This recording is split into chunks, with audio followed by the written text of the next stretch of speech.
تمام دوستوں سے گزارش ہے ایک بار درود شریف پڑھ لیں۔ ایک بار درود شریف پڑھنے سے مالک کائنات 10 بار رحمت فرماتا ہے۔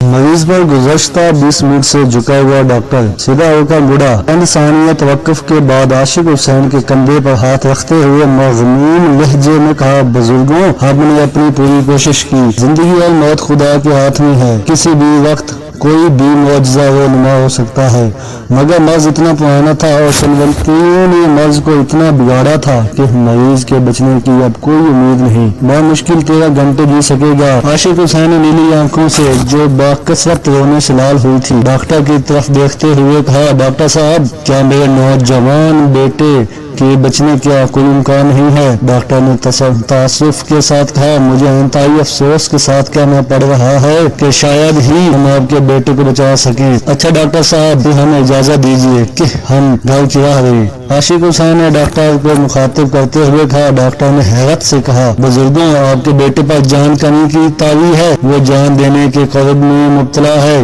یہاں ہم اس کو ایسی ادویات ڈراپ میں ڈال کر دے رہے ہیں کہ جس سے موت کا عمل کم تکلیف دہ ہوتا ہے، درد کا احساس کم ہوتا ہے اور روح قدرے کم تکلیف سے نکل جاتی ہے، اور آپ نیم مردے بیٹے کو گھر لے جانے کی بات کر رہے ہیں۔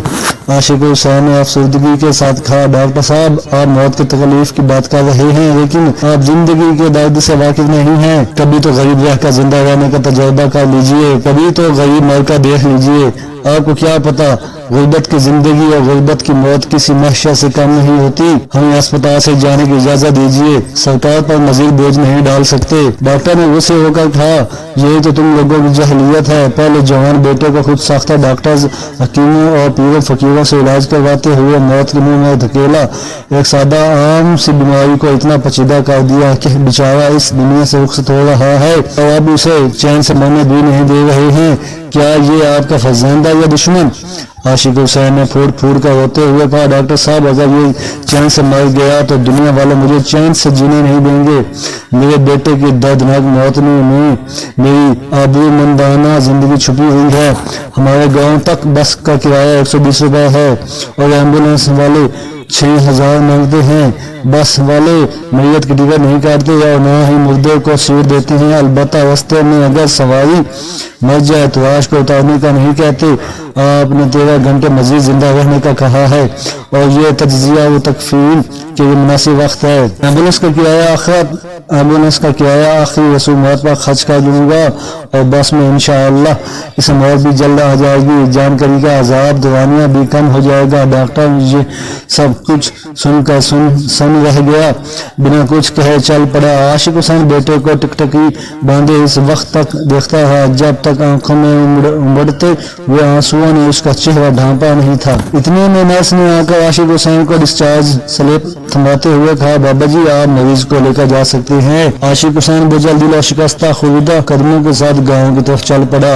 بس میں دوران سفر جب ابھی وہ گاؤں سے کوسوں دور تھا، وہ تجہیز و تکفین کے پورے انتظامات کو ذہن میں ترتیب دے چکا تھا۔ آج جمعہ بارہ کا دن تھا، صبح کے 8 بجے رہے تھے۔ اسے امید تھی کہ گاؤں پہنچتے پہنچتے اس کے بیٹے نے جان دے چکی ہوگی۔ گاؤں والے انا فانا قبر کھود کر تیار کر لیں گے، کفن اور گلاب سخات کا صابن، مولوی صاحب کے جائے نماز اور دیگر تمام لوازمات گاؤں کے بازار سے سلام دکاندار کے پاس دستیاب ہوتے ہیں۔ اس سے انگلیوں پر موٹا حساب لگاتے ہوئے تخمینہ 4500 کا نکالا۔ اس کے علاوہ کل تک اور بعد میں بھی فاتحہ پڑھنے کے لیے آنے والے مہمان اور دور پاس کے رشتہ داروں کے لیے آٹے، دودھ، پتی، چائے اور گھی شکر کا خرچہ اس کے حساب سے کوئی 2500 بن رہا تھا اور تقریباً اتنی ہی رقم اس کے پاس بچی ہوئی تھی جو اس نے بیٹے کے علاج معالجے کے لیے گھر کا آخری اثاثہ بیل بیچتے ہوئے خرید کی تھی۔ انسانوں سے جانور بھی اچھے ہوتے ہیں، ضرورت کے وقت تو کام آ جاتے ہیں۔ اس نے لمبی سانس لیتے ہوئے سوچا، ورنہ انسان تو مشکل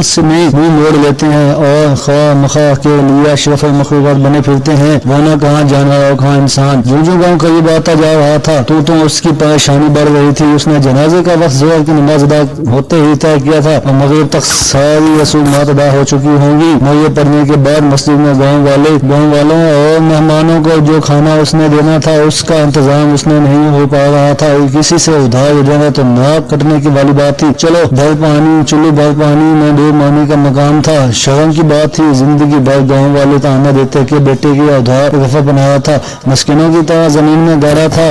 بغیر رسومات ادا کیے جانے کے دفنانے تھوڑا ہوتا ہے، گاڑنا ہی تو ہوتا ہے۔ اس میں شکر ادا کرتے کیا کہ اس نے مردہ بیٹے کو گاؤں میں لانے کی بجائے جہاں بلب بیٹے کو لانے کا فیصلہ کیا، ورنہ گاؤں میں شلوار میں اترتی اور بیٹے کی بخشش بھی نہ ہوتی۔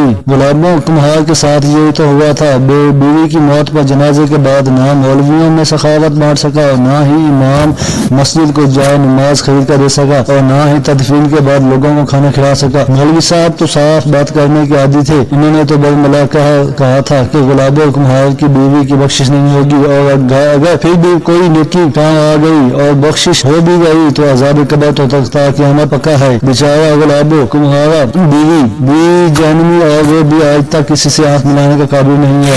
عاشق حسین کو جو ضرورت سی آ گئی اور ایک مرتبہ پھر اپنے آپ کو داد دی کہ بیٹے کو جان کری کی حالت میں ہسپتال سے نکالا، ورنہ اگر یہی پیسے ایمبولینس پر خرچ ہوتے تو اس کا انجام بھی گلاب کمہار جیسا ہوتا اور بیٹا بھی عذاب قبر سہتا۔ اچانک عاشق حسین کو زبردست جھٹکا لگا۔ ڈرائیور نے اتنے زور سے بریک دبائی تھی کہ سڑک پر ٹائروں کے نشانات پڑ گئے تھے، پہیوں کے گھسنے کی پہیا آواز بھی دور تک سنائی دی گئی تھی، مگر ڈرائیور پھر بھی ان تین کتوں کو نہیں بچا سکا جو چلتی بس کی زد میں آ گئے تھے۔ بریک لگنے کی شدت سے سواریاں ایک دوسرے پر بڑھ گئی تھی، بس یکدم سے افراتفری مچ گئی، سواریوں کے شور نے آسمان سر پر اٹھا دیا اور عاشق حسین کا بیٹا ساتھ مر گیا۔ ادھر تین کتے بس کے نیچے آ کر کوچ کر گئے تھے اور ادھر عاشق حسین کے بیٹے کی روح اوپر پرواز کر گئی۔ عاشق حسین نے انا للہ و انا الیہ راجعون پڑھتے ہوئے رب کو شکریہ بھی ادا کیا کہ تینوں کتوں کے ساتھ ساتھ اس کے بیٹے کی بھی جان نکل گئی۔ اس نے دل ہی دل میں اسرائیل کو بھی بڑی داد دی کہ اسی زبردستی سے لوگوں کو مشکلات آسان کر دیتا ہے۔ اگر اسرائیل نہ ہوتا تو خدا جانے لوگ کیسے جیتتے۔ بیٹے اور کتوں کو مرنے کا وقت اور مقام جیسے اس کے ذہن میں نقش ہو کر رہ گیا۔ کنڈکٹر نے جلدی مرے ہوئے کتوں کو ٹانگوں سے کٹ کر کھینچتے ہوئے سڑک کے کنارے ڈال دیا اور بس روانہ ہوئی۔ تقریباً 5 منٹ بعد بس عاشق حسین کے گاؤں کا ساتھ سٹار قریبی گھر سے چارپائی منگوا کر عاشق حسین نے گاؤں والوں کی مدد سے بیٹے کی لاش چارپائی پر رکھی اور گھر کی راہ ہوئی۔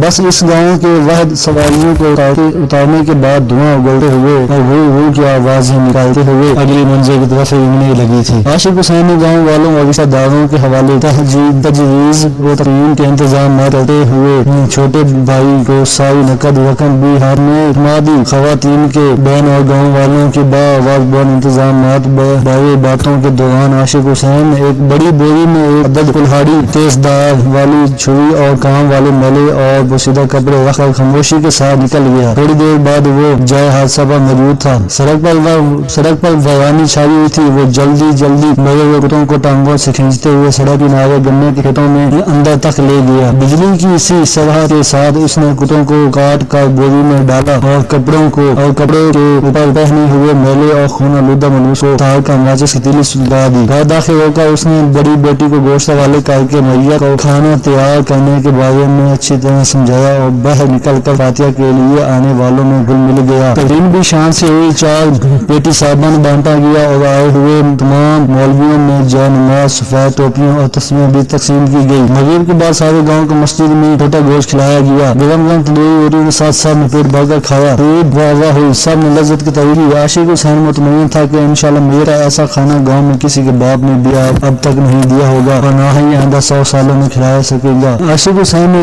ایک بڑا ہوا خانچہ مولوی صاحب کے گھر میں بھجوایا، خوب دعائیں ہوئی اور مرحوم کو شہید کا درجہ بھی عطا ہوا۔ اگلی صبح فجر پڑھ کر بڑی مسجد میں مولوی صاحب نے عاشق حسین کو مخاطب کیا، بھائی عاشق حسین، رات تو بڑی عجیب بات ہوئی، میں نے اور میلانی جی نے اکٹھے ایک ہی خواب دیکھا کہ تیرا برخدا جنت کے باغوں میں چہل قدمی کر رہا ہے. خوش و خرم میں نے تو بس سے یہی دیکھا، مگر میلانی جی کہہ رہی تھی کہ اسے شہید نے کہا کہ ابا کھیولی بھی وہ جنت میں دیکھ چکا ہے جس کی سفید موتیوں کی چمک دمک آنکھوں کو خیرہ کرتی ہے. تمام جماعت آشا شار اٹھی. عاشق حسین زیر لب مسکرایا. اسے پہلی مرتبہ نجست کی پارسائی کے زور کا علم ہوا تھا. واقعی جنت کا ہر راستہ پیٹ سے گزرتا ہے اور جہنم دور پیداوار ہے. عاشق حسین نے دل ہی دل میں ان کرم کا شکریہ ادا کیا کہ نجس ہونے کے باوجود اس کی انا اور دین کو قائم رکھا. اس کے بیٹے اور اسے جنت تک لے جانے کا سبب بنے. پہلی مرتبہ اس کے دل سے کتوں کے لیے دعا نکلی. اگر ان کتوں نے آج اس کی پردہ پوشی نہ کی ہوتی تو انسان تو اسے برہنہ کر چکے ہوتے.